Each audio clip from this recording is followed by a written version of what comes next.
Hi y'all, this is video number 2, and in this video we're going to discuss the essential ideas that I've woven throughout the whole class.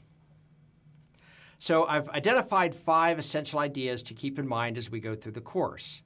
Now, these essential ideas, the purpose of them is I'm hoping to come up with a high-level version or like a nutshell of all the content that we're going to be covering in this giant book. It's sort of, if you only remember 5 things from this course, these are the 5 things I want you to remember. Now, of course, I want you to remember all of it, but let's focus on these 5 things because I found that if we can come back to these throughout each of the chapter, it really helps us anchor. Now, it's important to understand that these are not like rules of the universe or key principles or any of that kind of thing. They're just ideas that we're going to be discussing throughout the class. All right, let's get started. So, the first essential idea is see the potential. What if we were meant for more? What if life should be amazing and we should naturally love it? Kind of blows your mind, doesn't it?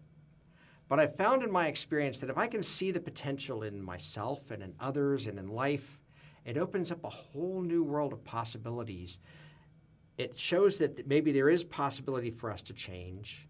And it also gives me a higher vision and standard that we can evolve to, we can rise to, we can level up and transcend. So see the potential. The second essential idea is learning as leverage. What if learning was magic?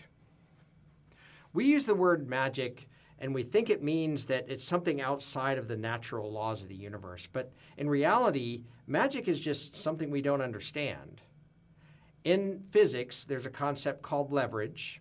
And it's when you take a lever arm, you probably remember this from 5th grade, right? Take a lever arm, you take a fulcrum, and you can lift things that are like way bigger than you should be able to lift.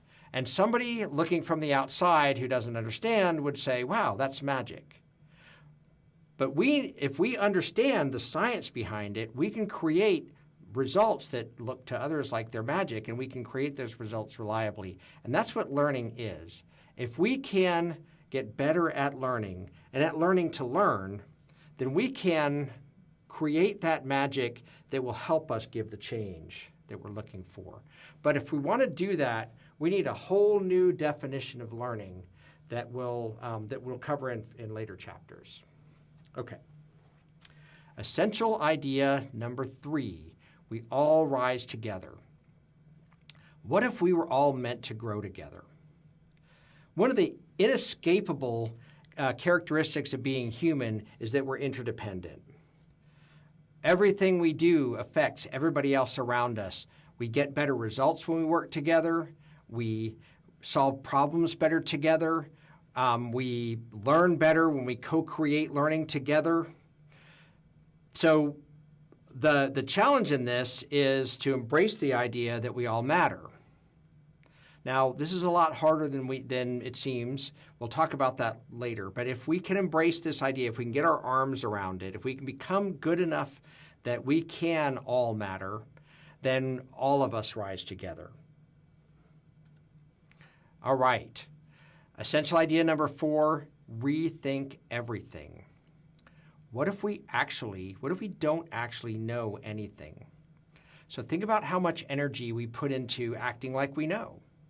And then think about, why do we think we know that stuff? And it turns out that the reasons we think we know, or the things we think we know, aren't actually that valid. And the problem here is that if we think we know something, then we stop learning. So consider conversations where someone says something emphatically as if this is the truth. You can tell that the whole conversation shuts down. But if we can learn to rethink everything, it opens up space for us to bring in new perspectives, and it also allows us to come up with whole new solutions that might actually help us to really change things. Rethink everything. And then the last essential idea is change yourself to change the world. What if we were what needed to change? Now, we know that's true because every time we say somebody else needs to change, it always comes back on us, and we end up realizing that we actually have as much or more need to change ourselves. But this is even deeper than that. It's a recognition that, as we all know, if you try to change somebody else, that never works. None of us like to be changed. The way that we help each other to grow is by growing ourselves into the kind of person that can help other people to learn and grow, right? So we talked about this before.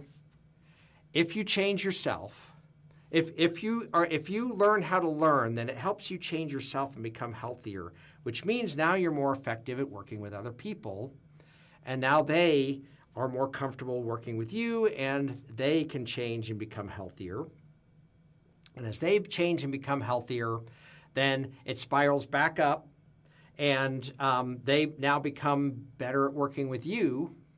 You can change, and we get that cycle where now we're all getting more comfortable to change, and changes humanity. Okay, so those are the 5 essential ideas. As I mentioned, they're not rules, just ideas, and that I hope you'll consider. And I'm looking forward to discussing them as we go on our journey. I'll see you in class.